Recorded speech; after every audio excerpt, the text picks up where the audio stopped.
Nanay Dayday, mahal ka namin. Ikaw ang bayani ng mga Bramoki.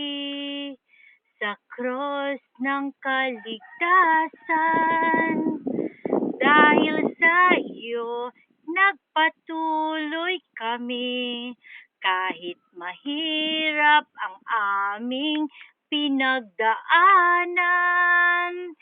Salamat po sa mga turo mo sa amin. Walang dungis na karunungan na galing lang sa kalangitan. Ang kataas-taasang hukuman na pumapawi sa lahat ng sigalot. Sugo ka ng Diyos para sa huling laban.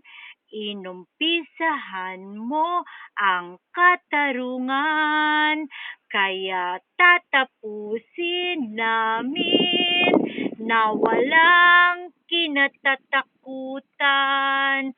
Dahil tayo ay mga sundalo ng puong may kapal. Patindi ang mga hamon, pero wala kami pinangangambahan. Iwagayway namin ang bandila ng mahal nating ina. Patunayan namin sa iyo na kami ay may kabuluhan. Hangad namin ang iyong suporta, parang awa sa kahuli-hulihan.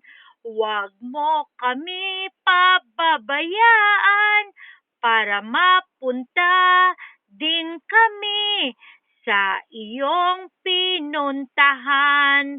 Kaya kami handang-handa na sa laban na walang kamatayan. O Nanay Dayday, sobrang salamat.